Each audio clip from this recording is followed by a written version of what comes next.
Close to 1 crore cell phone users and a network that now covers 1,100 cities and towns. But little did Reliance Infocom know that along with the millions of customers who took its mobile service, there were also faceless fraudsters, waiting and watching to hit and run. The damage estimated at over 100 crore rupees. We tracked down some of these fraudsters and also recount how Reliance is fighting back. Welcome to Uncover.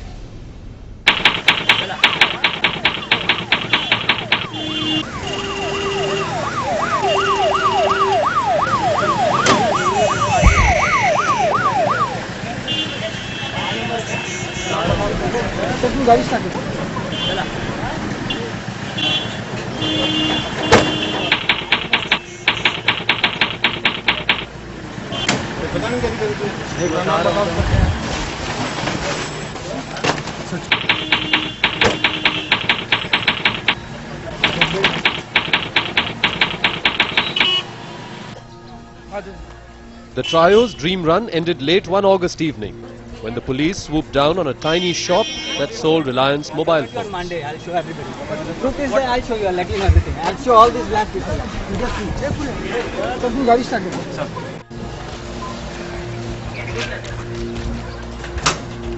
Ganesh Raghu is still in jail. A third accomplice is absconding. Deepak has now been let off on bail. He claims he's innocent. Whatever is there, you'll come to know on Monday with the proof of documents. All these Reliance liars will come on the Monday. You please come on the court. Please come on the court on Monday and see all the big Reliance people coming there and say what they are saying. Ganesh. All the liars will come. From this guy, But not before they had allegedly dumped and duped customers with fake connections and swindled Reliance Infocom, all in less than a month. Navbharat's plan was simple: fake a company's documents and buy corporate connections. Then resell these connections to customers with an offer that never was. Pay 10,000 rupees now and get free talk time for 3 years.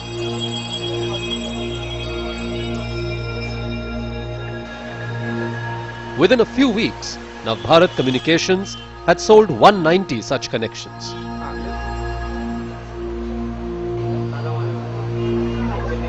Reliance built the corporate houses, but never saw any payments. What they did see instead was a large number of calls being made from these numbers.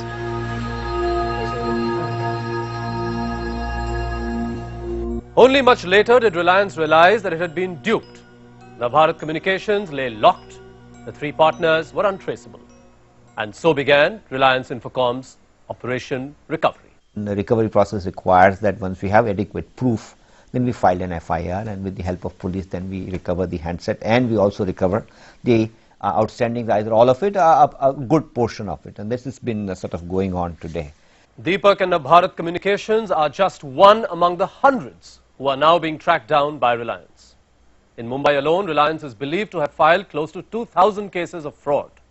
Reliance officials, however, say that the figure is lower, running into hundreds. We have today, I would say, roughly about 40,000 cases, legal cases we have filed. In terms of fraud, the number is not that very large, but it's there. It's in hundreds and not in thousands, across the country, which I believe for over 7 million subscriber base, and this is what I call a reasonable number. Reliance says it has written off 400 crore rupees suffered owing to defaults and frauds. But another entity that has suffered enormous damage is the government-owned National Insurance. Last year, the claims were reported about 152 crores. Some of them have been paid and some are under processing of claims. This year, there is hardly any premium. I don't exactly remember, but I don't think so. But last year, it was 64 crores. This is because their 3-year-old insurance contract with Reliance didn't just insure lost handsets, it also insured bill defaults by subscribers up to 24,000 rupees. Actually, that was mainly in the telephone default insurance cover, which some of their subscribers were defaulter. But so many schemes are there now. They have converted into prepaid. They have started recovering also, and our people have also started investigating those cases wherever the people have defaulted. When we come back, the perfect job, a great salary, and bills for a company phone you never receive.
Dilip Jha, a retired government official, thought he found the perfect job.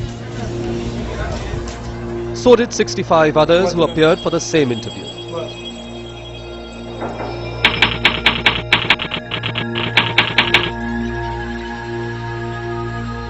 Silicon Housing, a Hyderabad-based company, wanted them to find homes for NRIs. B.S. Reddy, who claimed to head Silicon Housing, assured Jha he would get a 10% cut over and above his salary. Everyone was selected. In return, Reddy wanted signed copies of their ration cards and electricity bills. Formalities, he said. But the truth is, Silicon Housing didn't exist. Neither did the positions. All Reddy did was submit ration cards and the electricity bills at various Reliance web worlds all over the country. And then he disappeared. Mumbai, Chennai and Hyderabad, they were all on Reddy's hit list. More fake interviews, more fake connections, and Reddy ran a fake telephone booth offering ISD calls at rock bottom rates. He did this with a collection of phones he had just acquired. Of course, the bills went to the addresses of the so-called employees of Silicon Housing. He ran up a bill of 25 lakh rupees. It was only after the police accosted Dilip Jha for defaulted bills that Reddy's con game was discovered. Jha blames his fate but also blames Reliance for not being careful enough.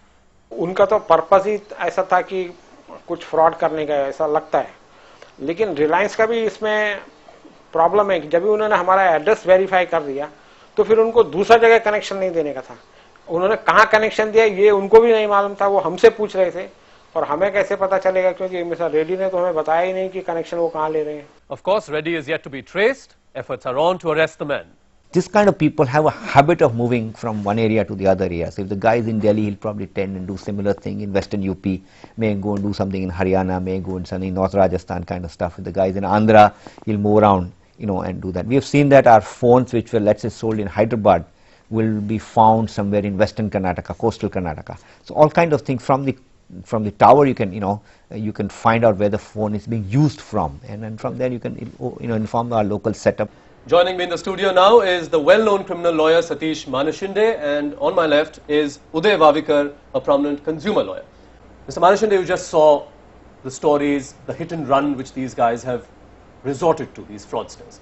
Is there any way in which a company can actually recover dues from these guys? The customer who buys these cards should realize that if he's getting something for about 3,000 bucks or 5,000 bucks to make calls for about a month on unlimited basis, obviously it is not being sold by the company, because the company has advertised these rates of each calls, and ISD and STD calls are billed on terms of what is the charge already declared in the public.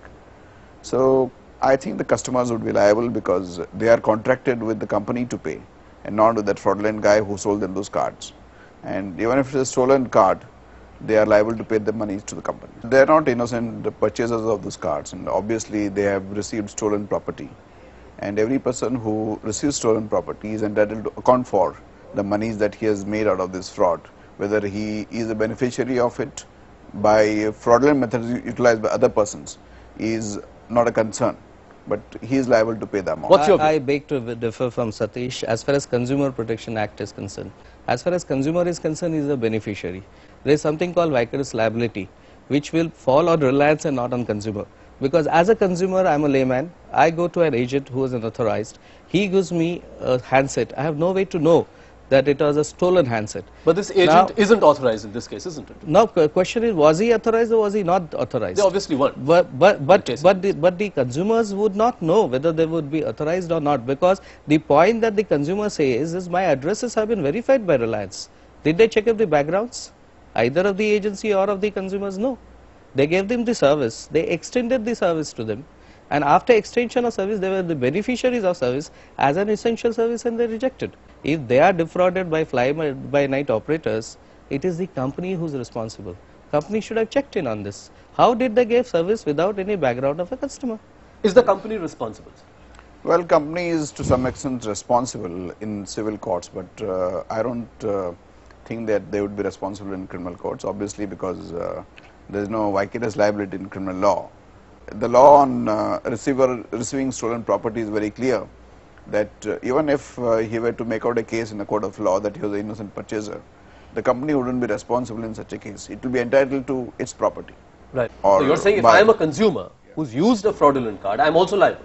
Obviously, because he's using something which is not he's entitled to. What about these guys who've been arrested? What about them? They let would off on bail. They would probably get off on bail after some time, and as you've seen it in all other courts, it will take about 5 to 10 years for the trial, and by the time they recover the monies or whatever, it will take another 20 years.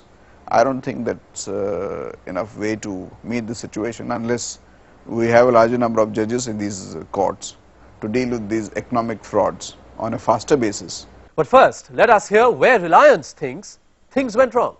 At that time, we were also taking, loans. I mean, people are supplying against installment payments, so we were taking post-dated checks. So this was a situation where we would either give to a person who would give upfront the payment and then give him the phone, or he will give me a CAF and then we'll give him a phone against that and then deposit his checks as when time comes. So this was the way in which we were starting to operate. Normally, we used to do address verification post-delivery. In most cases, people do pre-delivery in the sense that you do the address verification, go and send somebody and make sure he's there, and then you deliver the product. But the market forces were such that we decided to do that. It's the same story with telecom scamsters like Reddy across India.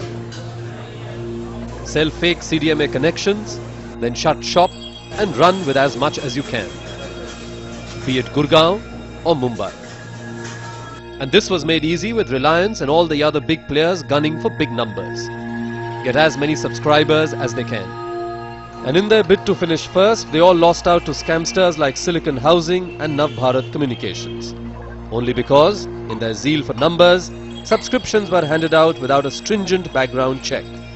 To top it all, in the case of Reliance, the handsets were given with the connection, and that too payable in installments.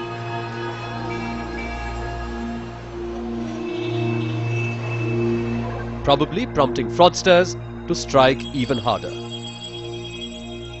Serious problem, as I said, because on account of the agencies trying to expand themselves faster, at times not even following the rule, not doing the proper required documentation, without establishing of identities, telephone connections being given, and they land up in a situation for themselves that they have created. And you heard the police commissioner, for instance, saying due diligence was not done. Is that the only way out? Because you just mentioned that's one of the reasons why a lot of frauds are taking place in our country.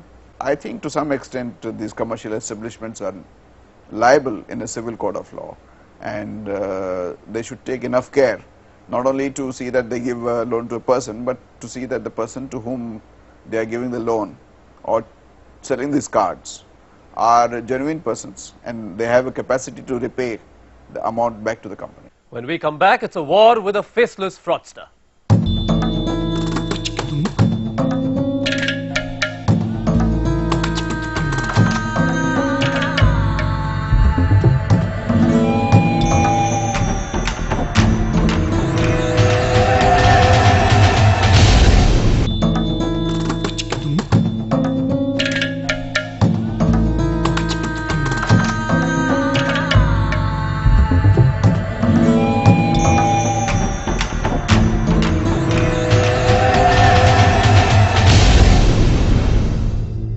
battle with faceless fraudsters. Clearly, not an easy fight for Reliance. One fellow I remember, he said that he called up, obviously from some other number, and it's some guy in Delhi. He says, I have 50 of your phones and I challenge you if you can catch me. Operation Recovery. That was Reliance's reply to recover its stolen handsets and dues from fraudsters and repair some of the damage both to its revenues and image as a soft target. Launched internally in mid-September, the company has virtually put together an army of lawyers and recovery officers to get back some of the amount. More than 300 lawyers are fighting various cases of fraud across the country. Reliance is taking this operation seriously. We have ability to track every single handset that's there. So we will go after every last handset that is there. For those who have played tricks with us, have not paid, and used our services and not paid. So we're going to go after that. It doesn't take very long. I think we've done most of the cleaning has already been done. Mr. Vavikar, tell us, in the services business, how can companies ensure that apart from their bottom lines, consumer rights can also be protected? They must have agency agreements, they must have authorized dealership, they must make it compulsory for franchisees to put their certificate on their franchisees saying that they are the other, and give them a number, agency number. The moment they have an agency number, people will not be duped, they will know they are the authorized agents. What is the recourse for a consumer? If they approach the consumer organizations which are accredited, there are so many, Grahak Panchayat is one, Consumer Guidance Society is another. These organizations can come to the consumer courts or they can directly come to a consumer court through consumer lawyers, and they can go for reliefs. 1A, to stop the liability, B, to continue the services that they are enjoying. Because today mobile is But in this case, how can you expect Reliance to continue giving that facility? It was a fraudulent facility. No, I would say, you must have seen the interview just now which was given by Reliance Chief Nanavati, who says I can track down every instrument. They have a control on instruments, they have a control on billing. The question comes, when the billing haywire, why didn't they check up? But this consumer didn't pay the bill at all, isn't it? He just kept getting the bill. That is one way. But why didn't they check up? The consumer paid as far as consumer is concerned to an agent or whoso, came out from the company holding out as an agent, saying that I am an agent of the company, I am giving you a package of 10,000 rupees and 3 years free call. In good faith, he has paid 10,000, he's got a receipt of 10,000. And how can Reliance give so many sets to such unauthorized people? I mean, whether they were authorized agent or not authorized is a very vital issue there. Reliance is banking on the law to recover its dues, but it is also enhancing its own ability to track down the offenders. Wherever any recovery is there, and even if we have paid there any claims, they have started repaying those amounts to us. And plus they have another scheme also, I think for charging 2,000 rupees or so, they convert into a regular account even for those defaulters. This is the learning curve every single new service provider has to go through. It's just something that you have to, it's one time, you have to just do it. Mr. Manashande, how can you make, say, the police force or the economic offences authorities more effective? Well, any number of laws that you make, and if the executive like the police machinery or any other law enforcing agency has no willpower, any amount of laws is not going to be enough. You can do all of this, Satish. Frauds will never end, isn't it? Well, somebody like me is always going to be in business. But whether Reliance continues or no, or whether BPL continues or no. Right. Thank you very much, Satish, and thank you very much, Mr. Vavikar, as well, for joining us today. Aggression in the marketplace comes with its own set of problems, solutions to which are hard to find, but not impossible. We will continue to track down such criminals who cause consumers and companies enormous loss, because we believe the truth must be known.